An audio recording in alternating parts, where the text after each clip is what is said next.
Bem, com muito prazer recebendo o deputado federal pelo Rio de Janeiro, Marcelo Freixo, já esteve conosco no canal. Agradeço muito, Freixo, você ter aceito o convite. Eu acho que a questão que colocada dos últimos dias é a eleição, deixando um pouco de lado a questão do Senado, mas focando na Câmara, a eleição de Arthur Lira para a presidência da Câmara. Como é que você viu essa eleição? Vila, primeiro, obrigado pelo convite. Mais uma vez, é sempre um prazer muito grande conversar com você. Eu acho que a gente está num momento muito singular, muito delicado. É difícil falar isso, né, porque são tantos momentos sucessivos, né, que são delicados, que são decisivos, enfim. Mas a vitória do Arthur Lira, quem é o Arthur Lira? O Arthur Lira é um importante deputado do PP, né, do Partido Progressista, líder do Centrão. O Centrão, nós tomamos mais intimidade com o Centrão na época do Eduardo Cunha. É sempre bom relembrar quem foi e qual o destino, inclusive, do Eduardo Cunha.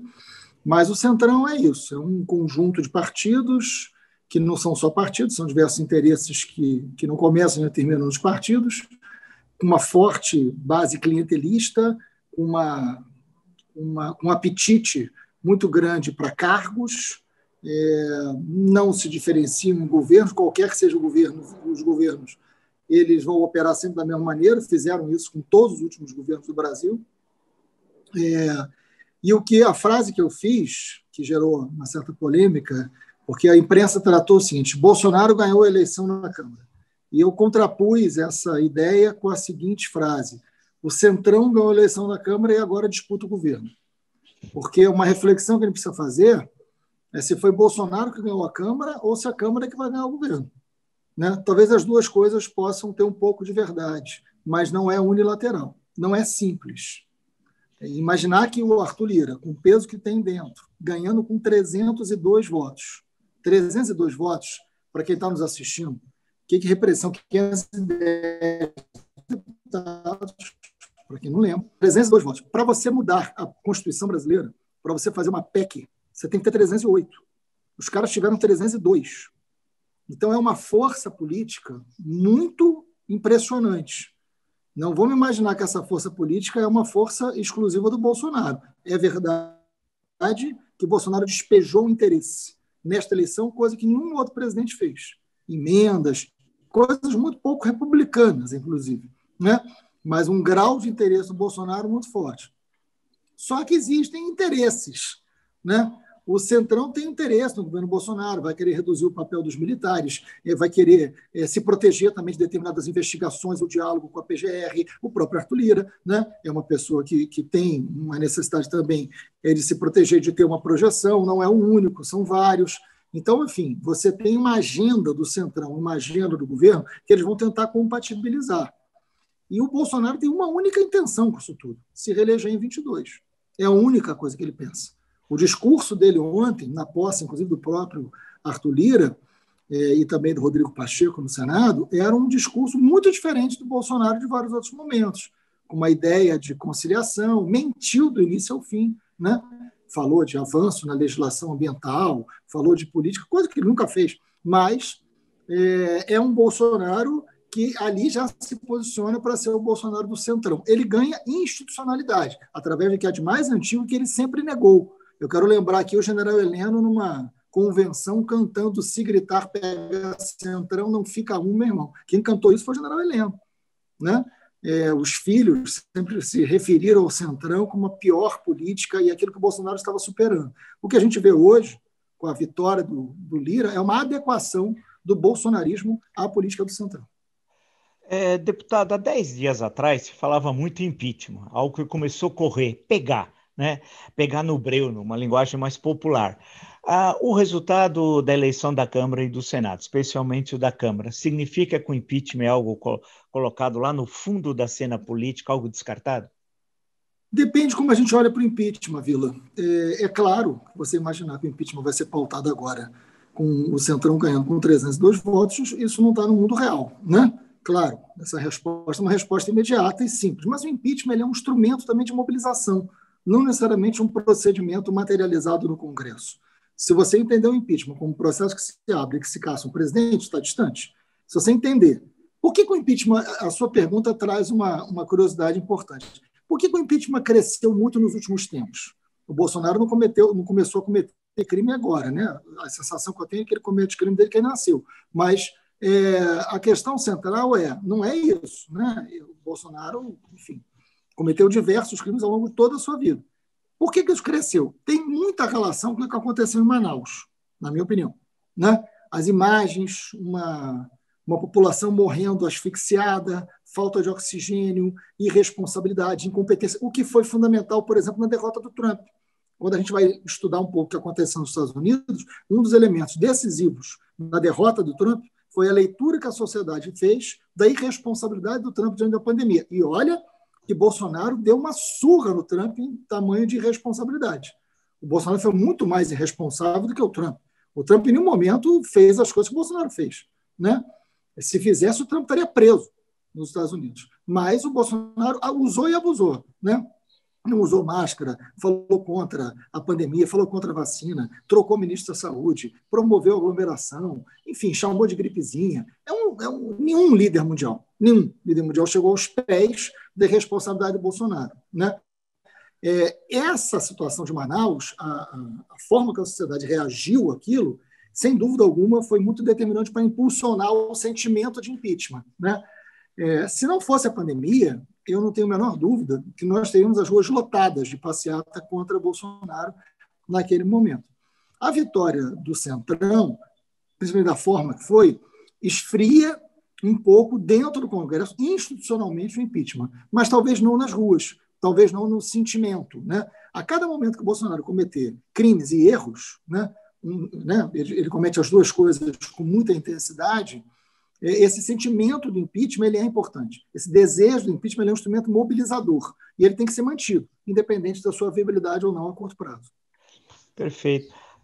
O presidente entregou ao Congresso Nacional a mensagem presidencial, né, que é algo rotineiro, que faz parte do poderia mandar o chefe da Casa Civil, antigamente mandaria o chefe da Casa Civil, e apresentou os principais tópicos do que ele pretende, que gostaria que o Congresso aprovasse agora no próximo ano. Tal. Qual é a sua avaliação daqueles tópicos, né? Aqueles tópicos mais ou menos tradicionais, já em 19, em 20, falando das reformas, etc., mas há outros da chamada pauta que atende à sua base, aquela base mais hoje chamada de raiz, tal. Como é que você analisa o encaminhamento do que o governo considera que é vital para si, apesar que são tantas prioridades que é difícil identificar quais são as mais importantes. Mas como é que você avalia isso? Eu acho que a gente tem que olhar com uma lupa, né? O que ele está falando ali. Primeiro que eu tenho uma necessidade de agradar o Paulo Guedes, e aí ele fala das reformas, isso não tem nada a ver com a sua base raiz. Aliás, base raiz eu acho ótimo, porque é bem subterrânea, né? Não é profunda, é subterrânea, vive, né, embaixo da terra. Mas esse fanatismo, né, inacreditável que a gente está tendo que conviver na política, Vila, é muito assustador, né, o que a gente está aqui convivendo. Isso não diz respeito com opinião política, direita, esquerda, ideologia. Eu tenho muito respeito pela diferença. Se não fosse assim, eu não teria tanto respeito pela democracia. Mas o que a gente está assistindo é outra coisa. Não é uma alternância de poder.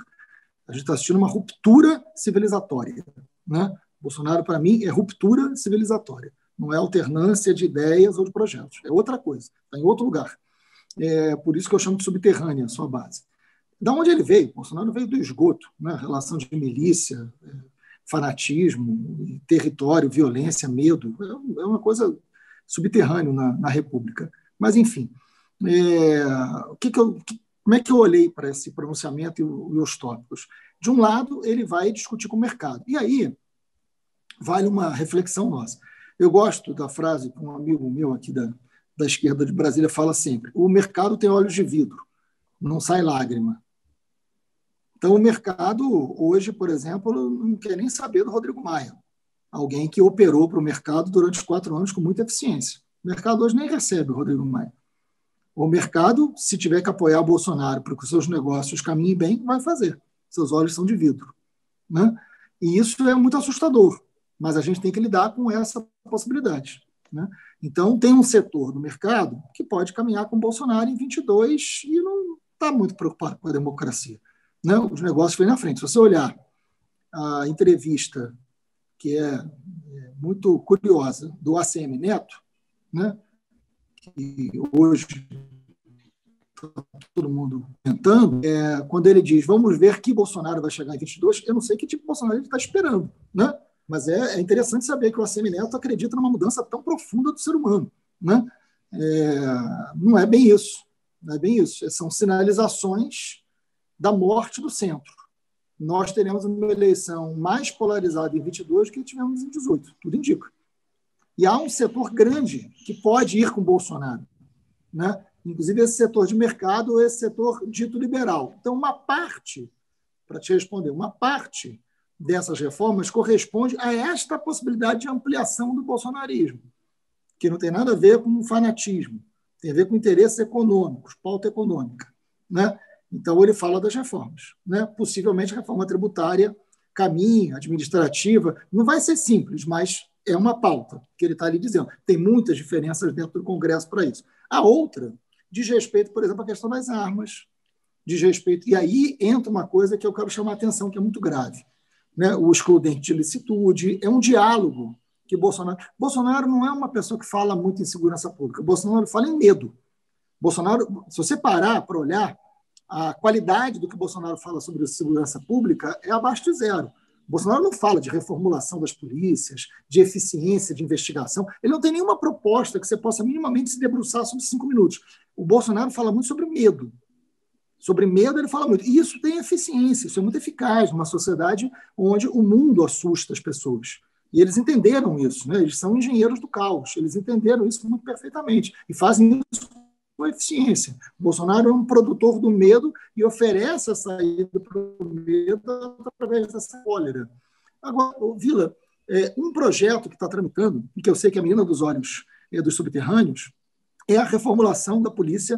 A polícia passa a ter pouquíssimos vínculos com os governadores, a polícia passa a pertencer à polícia, né, com o mandato de chefe da polícia, enfim, a autonomia da polícia passa a ser da polícia. Cria generais na polícia militar, um processo piorado dos carabineiros no Chile, que foi fundamental para o golpe do Chile, né, na década de 70, diga-se de passagem, e claramente é uma preparação para 22. A polícia poderia estar vinculada à União nesse projeto, numa situação de decreto de estado de emergência. Bolsonaro conta com a possibilidade da ideologização das polícias para um regime mais autoritário em 22. Tem uma estrutura de golpe montada nesse país. E eu não sou uma pessoa alarmista. É só ler com atenção o que diz esse projeto. Retira dos governadores o poder sobre as polícias, cria uma suposta autonomia das polícias, que, na verdade, é a polícia pertencendo à polícia, o que é um perigo, porque a polícia é um instrumento do controle e do uso da força do Estado, não da própria polícia, né? E o Bolsonaro, quando diz que em 22, se ele perder, vai ser pior do que nos Estados Unidos do Trump na invasão do Congresso, ele cria mecanismos aqui que vão ser colocados em pauta para viabilizar que em 22 ele não perder, nem democraticamente, nem de forma antidemocrática.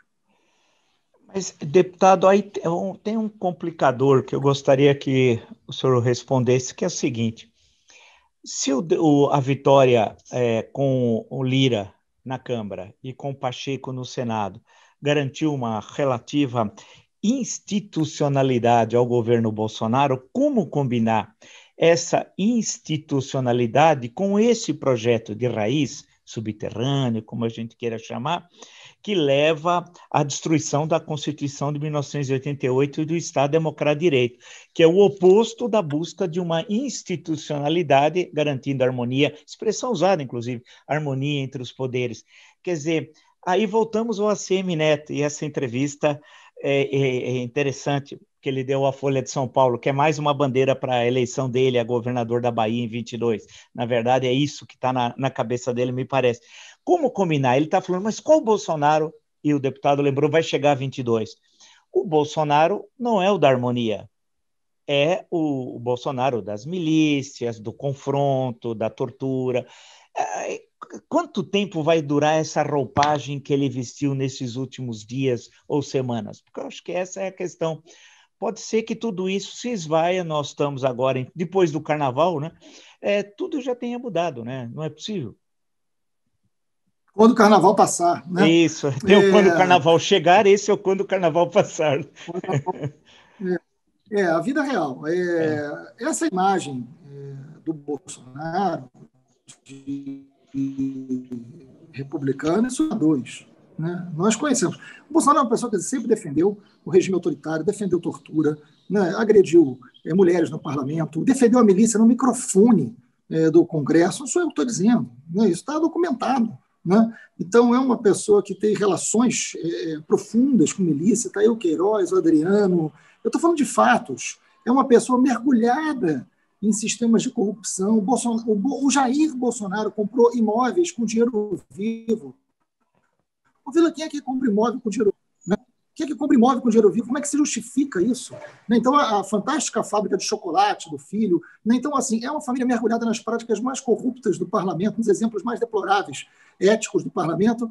Então, assim, essa ideia de um Bolsonaro republicano, se isso servir a ele, ok. Mas se não servir, ele se desfaz disso da noite para o dia. Por isso, tem toda uma estrutura autoritária a ser montada. E não há dúvida. Vamos lembrar do que aconteceu com a polícia militar no Ceará. Aquele episódio do Ceará que, inclusive, um tiro foi dado no peito do senador Cid Gomes, neste mesmo episódio que eu estou aqui lembrando. Né? A base bolsonarista estava toda lá, né, fazendo uma política sobre uma ideia de polícia que ele quer que seja hegemônica no Brasil. E eu estou chamando a atenção porque tem pouca gente debatendo isso no Brasil e eu não tenho dúvida. Isto é o berço de um golpe que o Bolsonaro prepara. A gente precisa entender muito quem é Bolsonaro e para onde está indo o bolsonarismo. Para que caminho está indo? Ele está tentando se cacifar, ele está tentando, né, numa institucionalização. E eu estou chamando de institucionalização a relação com o Centrão, que é muito, vamos combinar, tem os seus interesses muito privados. O Centrão está mergulhando de cabeça no governo Bolsonaro, como mergulhou em outros governos, e ele pode sair da noite para o dia. A hora que o Bolsonaro não interessar mais, o Centrão pode perfeitamente embarcar no impeachment. O Bolsonaro devia estar atento a isso. Agora, o bolsonarismo não acaba com o Bolsonaro. A gente vai conviver com o bolsonarismo durante muito tempo. O Bolsonaro a gente pode derrotar, eu espero que a gente derrote até 22. Vou dar um exemplo materializado. Na presidência da CCJ, é um exemplo da fragilidade dessa institucionalização que a gente está vendo. Né? A base bolsonarista querer que a Bia Kiss, a deputada Bia Kiss, seja presidente da CCJ, e eu acho que a gente vai conseguir derrotar também esse ponto, né? Eu trabalhei muito isso ontem, é uma pessoa que xingou os ministros do Supremo, é uma pessoa que proclamou a intervenção militar, é uma pessoa que falou em fechamento do Congresso, fechamento do Supremo, né? É uma pessoa que é investigada pelo crime de fake news. Né? Então, assim, indicar esta pessoa para presidir a CCJ é um sinal muito evidente, mas muito evidente, que essa institucionalização da qual a gente está vendo o Bolsonaro fingir ter é muito superficial. É muito superficial. Agora, tem interesse de todos os lados. Vamos ver o que vai representar esta relação com o Centrão. Eu aposto em conflitos entre militares e Centrão. Ou você acha que o Centrão não vai querer mais ministérios? Ou você acha que o apetite, como diz um amigo meu, essa fidelidade mamífera, né, que o Centrão tem, vai se esgotar rapidamente no governo? Alguém acredita que o Centrão está no governo Bolsonaro por uma ideia de país, por um projeto de país? Não, não está. Então, conflitos vão acontecer.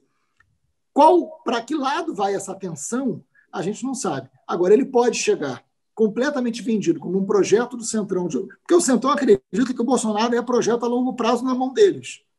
Precisa saber o que o Bolsonaro acredita em relação ao Centrão. É mais difícil saber, porque ele finge, porque ele mente. Agora, a gente tem que, do lado de cá, ter um projeto de país que dispute, que derrote Bolsonaro e o Centrão. Né? Aí tem duas questões. Antes eu queria falar da questão econômica, né, do auxílio emergencial ou a denominação que se queira dar, porque isso é uma questão indispensável, porque nós estamos vendo uma situação muito diferente de crises anteriores da história do Brasil, na minha leitura, né, deputado? Essa questão de Centrão, essas disputas nas eleições da Câmara e do Senado, nós já tivemos outras, mas agora há duas questões gravíssimas. Uma é a crise econômica provavelmente mais longa da história, provavelmente não é a mais longa da história do Brasil republicano, e a crise sanitária mais grave também da história do Brasil republicano, ou no mínimo do último meio século, que são variáveis que agregam mais tensão ao ambiente político, né? Do que a questão do porque nós temos não sei quantos milhões de brasileiros com fome, literalmente com fome. Não é que estão na pobreza, que é uma coisa a pobreza, outra coisa é passar fome. E o desemprego altíssimo, o maior da história. Os que estão fora do mercado de trabalho, dificilmente, os invisíveis, que é uma expressão bem brasileira, né? Não, dificilmente vão ser visíveis no mercado formal de trabalho. Isso nos próximos anos. Terminamos a pior década das últimas 4, a que terminou a 31 de dezembro. Portanto, é um cenário gravíssimo. Como é que fica isso? Quer dizer, como é que o parlamento, aí a oposição a esse governo pode agir para atender essas demandas, porque teremos uma explosão social se permanecer, porque se não tivermos, e não teremos, vacinação em massa até o final do ano, mais crise econômica, a gente conhece historicamente o cenário, como é que isso termina, né? Não, sem dúvida alguma. Acho que você toca no ponto mais central, mais sensível, né? São duas agendas decisivas civilizatórias e humanitárias. A vacina, né? O enfrentamento à pandemia e a fome. Né? Eu não gosto nem de falar de economia, porque, enfim, fome. Tem uma pauta no Brasil que é fome. O que a gente faz com isso? O número de brasileiros que entrou na extrema pobreza e que está passando fome é assustador. E vai aumentar esse ano. Porque nós não vamos conseguir ter um crescimento econômico em função, inclusive, dos erros e da irresponsabilidade na saúde pública cometidas pelo governo Bolsonaro, porque, vamos lembrar, né, no início da pandemia e no início do governo Bolsonaro, a proposta do Paulo Guedes e do Bolsonaro era de R$200 de auxílio. O Congresso que votou 600. O problema é que o Bolsonaro tem uma máquina de comunicação, né, e que está aí o livro da Patrícia Melo Campos, né, que é um negócio, há um investimento muito pesado do governo Bolsonaro numa política de comunicação de massa através do WhatsApp, que eles conseguem fazer uma disputa onde a verdade não está mais no fato jornalístico. A verdade está na versão e na produção de conforto para aquilo que eu quero olhar o mundo. Né? Então, o Bolsonaro consegue crescer no auxílio emergencial, mesmo sem ter sido ele que deu, porque ele é operacional ali, e ele está cada vez mais jogando peso nisso. Então, agora, não há dúvida que eles vão querer pautar um novo. O Bolsonaro não pode não ter auxílio emergencial. Primeiro que ele não pode, porque explode ainda mais a economia, e segundo que inviabiliza ele para uma reeleição. Então ele terá. E nós não podemos votar contra, porque não tem cabimento. Se eu votar contra o auxílio emergencial, votar contra enfrentar a fome. A questão é o que a gente faz com o orçamento. Aí vai se debruçar o grande debate. Ele vai querer aprovar um orçamento de guerra novamente, um orçamento por fora, para dizer que não está furando o teto dos gastos e para poder dizer que está agradando o mercado. Aí entra um debate, uma disputa que a gente vai ter que fazer. Nós queremos o auxílio emergencial, como foi a gente que deu, de R$600, a gente brigou pela continuidade do valor e eles baixaram para 300, agora a gente não pode aceitar que tem uma maquiagem no orçamento. Né? E essa vai ser a grande briga, não vai ser se ou não o auxílio. A grande briga vai ser o seguinte: vai pagar esse auxílio como? Vai fazer uma reforma tributária que vai enfrentar a desigualdade? Né? Vai taxar as grandes fortunas? Vai fazer? Da onde vai vir? Ou vai maquiar isso para Bolsonaro ganhar a eleição apenas? Então, assim, esse vai ser sendo um grande embate dentro do Congresso Nacional e no conjunto da sociedade. Esse vai ser. E aí, o debate da vacina, enfim, dentro do Congresso as sinalizações não são de retrocesso. Ontem, por exemplo, foi curioso, porque foi tudo presencial, né? Bom lembrar, não foi online. E a base subterrânea, né, que você chama de raiz, do Bolsonaro, estava toda sem máscara dentro do Congresso. Eu tirei foto. Estava toda sem máscara dentro do Congresso. Você conhece o plenário, como é que é? Não tem uma janela, né? Sem máscara. Eu fui no Arthur Lira e falei: você pode exigir que esses deputados usem a máscara, ou então substitua por focinheira, né? Porque não pode, é lei.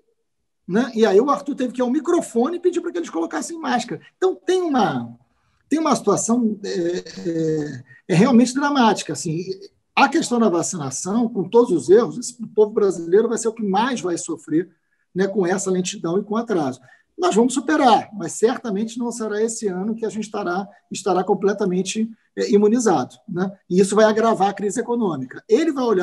A base dele vai olhar para essa crise econômica pensando como eu chego mais forte em 22. A gente tem que olhar para a crise econômica sabendo como é que a gente enfrenta a fome, mas também não permite que isso vire uma conquista bolsonarista para fortalecer um governo tão autoritário. Uma última questão, deputado. Eu, lendo no noticiário, não sei se eu estou correto, a questão que estavam dizendo que é possível que o deputado seja o líder da minoria. É isso da Câmara dos Deputados ou estou equivocado? Existem duas lideranças, né? Uma liderança da minoria e liderança da oposição. Da oposição, né? Ok. Estou dizendo os dois espaços da esquerda, né? Liderança da minoria e da oposição. O PSOL foi o único partido desse bloco que não ocupou esse espaço ainda.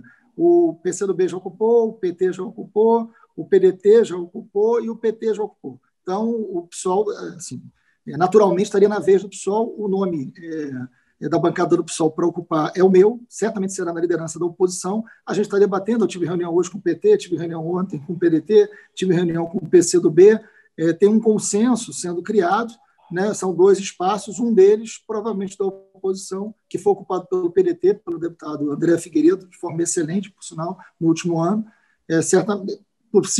provavelmente estará ocupado com a gente. E é interessante, porque vai ter também a liderança da oposição no Senado, o que é uma novidade, e que é provável que seja o senador Randolfo Rodrigues, né, com quem conversei ontem. E é possível que a gente consiga ter uma agenda comum, inclusive da oposição no Senado com a oposição da Câmara. Não tem porquê agir separada, a não ser nas pautas distintas, mas enquanto uma organização da oposição que possa apontar, inclusive, para uma unidade desse campo, uma unidade programática desse campo, eu acho que é um espaço a ser tratado com carinho. Bem, eu agradeço ao deputado Marcelo Freixo pela entrevista, né? Vamos ver o que vai acontecendo nas próximas semanas e meses e já deixo um pré-convite ao deputado. Vamos aguardar o que vai acontecer na conjuntura política brasileira para novamente a gente ter essa oportunidade de poder conversar. Muito obrigado, deputado. Obrigado, Vila. Um prazer imenso sempre conversar com você. Estou à sua disposição sempre.